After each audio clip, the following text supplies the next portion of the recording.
Hello and welcome back to part 3 of this walkthrough for Khare, City Port of Traps. In our last video we've just gone through the Festival of Thieves and we've met up with Flanker again. When you're ready, go to the flag, follow the road. Select look around,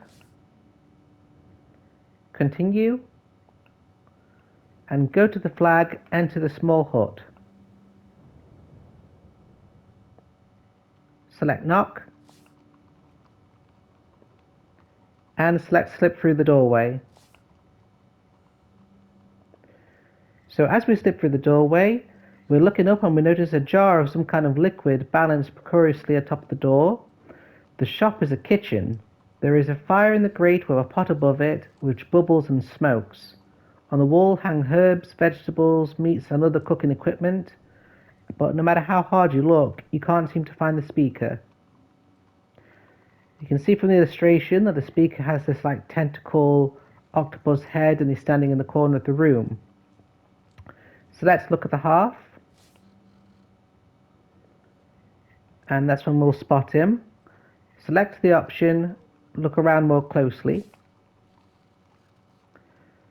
and we're going to see that under one of his tables we can see a small box, on the end of which is a scroll and the handle of a mirror are sticking out. Now, being a sorcerer, we know that the mirror is going to be dead useful for the kin spell, so it might be worth trying to convince the creature to sell it to us. Select the option, talk to the creature.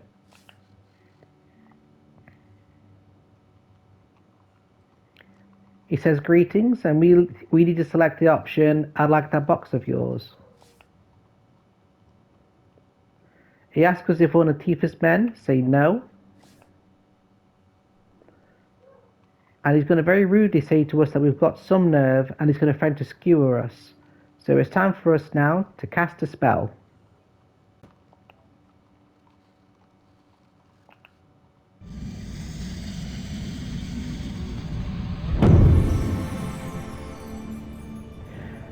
The spell we're going to cast is dim, so that's a small d, I, M, and cast.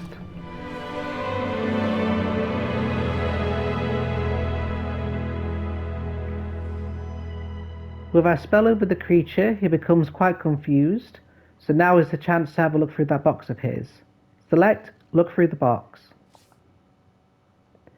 Inside we're going to find a gold-backed mirror and a few gold pieces and a parchment. Select the option, take everything. Choose to eat some food if you wish. I'd recommend to do so because it will fill up your stamina a little bit. And when you're ready, select leave. Continue.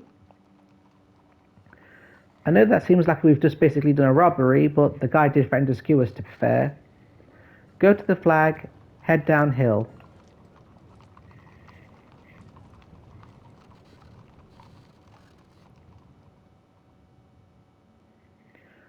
Select look along the track, and select enough looking around. Continue. Go to the flag, the road downhill.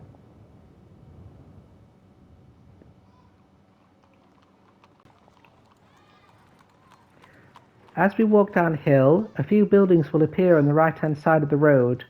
It's quiet with no one around, and we pass by a large house with its doors wide open, and there is a smell of incense floating from within it. Select the option, look at the building. We can hear the low sound of chanting from a woman's voice. So let's continue, and go to the flag, enter the building.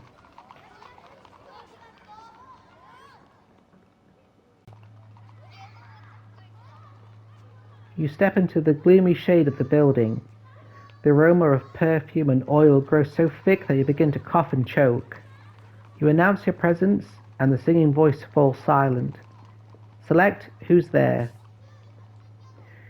There's no immediate reply, just a quiet sound, like a light footstep or the turning of a page of a book. Then there is a voice. Greetings, man of Analand. I see you are an honourable soul. You are welcome. Select greetings. The voice laughs a gentle pealing sound like a chime. I see you are searching for something. Tell them that you're searching for the North Gate spell. They respond with, "Is that so? That is forbidden knowledge." And they laugh again. They say, "I see difficulty upon difficulty. Select, can you help me?" Another slap, and it's the sound of a card being turned from a deck. "Tell me," she says. "Speak a word, and I'll tell you what I see." Select gate. She responds with, "I see a closed door. I see a whispered secret. I see a trap of fire." Select crown. She responds with, "I see a long road. I see a cloud of smoke. I see the rain that brings the morning." And then finally select noble. "I see a grave. I see a ghost who walks. I see a wise man." And then suddenly from the far end of the room, a single candle ignites. A shade has been lifted from a lamp, revealing a woman in a deep hood, seated at a star-shaped table. She is staring at the cards laid out in front of her. Select approach her.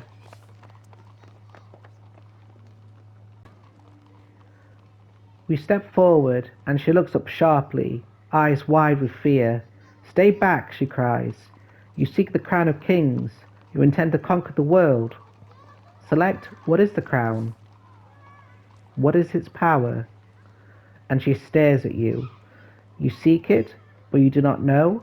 The crown carries the power to bend a will, to make another believe. It would be better if the crown were dropped into the sea. Remember this. Select, who are you? The woman looks up with deep eyes. A long scar runs across her face, from mouth to left ear. "I see things," she says, "things that not all wish to hear." Select, I wish to hear. She nods. "You are wise." And she turns another card, a moment that is almost involuntary. Then she looks up at you. "Remember this. The crown is not in Khare, but there are many who claim it is, and only one who is deceived. Only one truly believes." So let's thank her. You thank her for a mysterious warning, but her attention is lost once more, taken by the cracks in the flagstone floor on which she sits. "The streets will burn," she murmurs. "The wolves must be turned around." You leave her to her dark visions. You set back out on the path and continue your journey. Select continue. And go to the flag, turn down the road.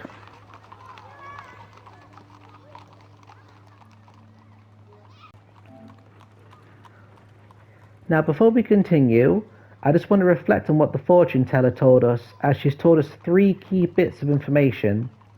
Number 1, the North Gate has some sort of trap of fire. Number 2, the Crown of Kings isn't what it seems. It seems to control people, bend their will. And number 3, there is somewhere in the city a fake crown where one person believes it's the real thing. Just something to keep in mind for later. Let's continue. You stay on the main road, which heads down to a slight slope to reach a settlement of poor huts. A little further on, you come across a body laying face down in the gutter. A beggar asleep, or some sort of creature in a drunken stupor, maybe? Select, check if the creature is alive. You approach the limp body cautiously. Nobody in the street seems to be taking any notice.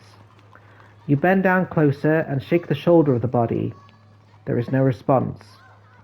Select, roll it over.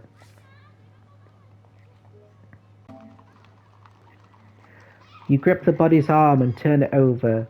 As its face swings round, you jump back aghast. The body is a semi-decayed corpse with a rotting head that is half skull, half putrid flesh. And worse, an evil smile is spreading across its face. A moment later it sprung to its feet, leaping at you. Select, throw the chain at the corpse. You whip out the chain that you got from the chainmaker's shop and fling it at the corpse. The chain wraps itself around the body and begins to tighten like a snake, squeezing the air out of its prey. Then, quite suddenly, the corpse explodes into a bloody mess of arms, legs, head, and torso. The chain collapses to a tight knot and hits the ground, while the separated pieces of the corpse keep coming at you. Select Cast a Spell.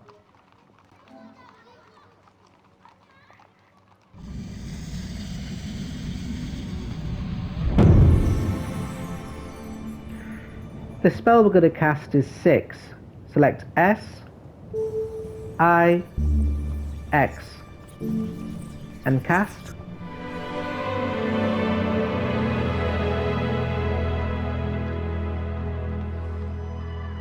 You cast the spell, creating 5 clones of yourself who fan out to stand on either side of you.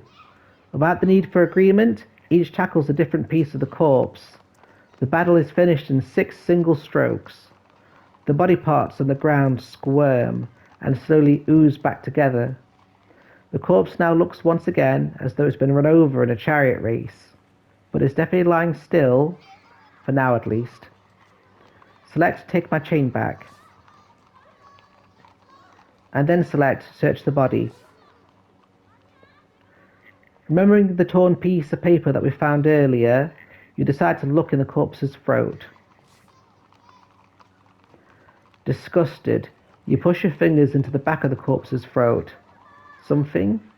Yes. With fingertips you draw out a fragment of paper. It is a handwritten line, but it's been torn in half along the script and you cannot make out the words.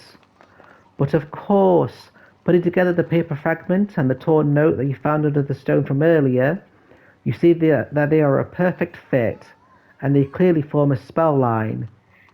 I bid you portals open wide. The second noble, Moulas, must have tried to swallow his note before he was killed, or whatever it is that's happened to him. From a nearby doorway, a face appears and beckons you over. Click Continue. Well done, you've got your first spell line needed for the North Gate. Only 3 more to go. Go to the flag house doorway, and we'll see who it is who's beckoned us over. We stride over to the hut, and the face is that of a small gnome who begins to chatter in a high-pitched voice. You killed it! Did you kill it? I think you killed it. Select I killed it. It is wonderful, the gnome says. We're saved.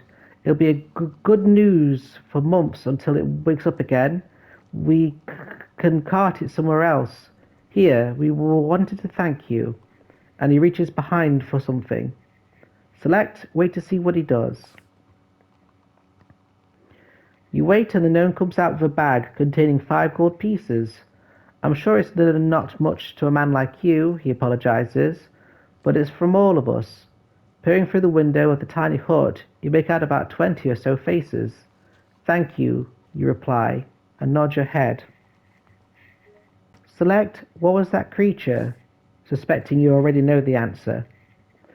They say it used to be a second noble of Khare, the gnome whispers, but he angered the first, so he was cursed to live in Khare forever. Now he's like a bad gold piece, keeps showing up. He gets dumped into different parts of the city. I think we'll take him to the Sphin Quarter next. It's their turn. There's a chuckle of agreement from inside the house.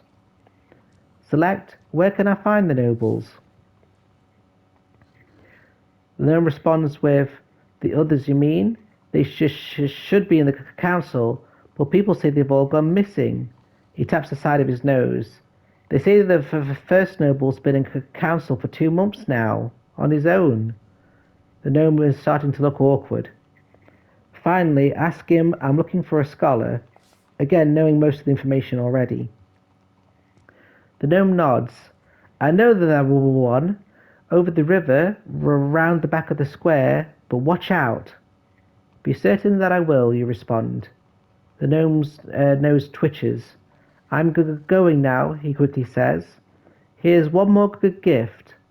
There is a kerfuffle, and then he brings out 3 pebbles. You're a sorcerer, he whispers, and these are good for making pot shots, so I hear. and he winks. You thank him and place the gift carefully in your pack. You continue downhill until you find yourself back at the place where the road splits. I really apologise for the cringy voice acting, but I couldn't help myself. Go to the flag back at the first junction.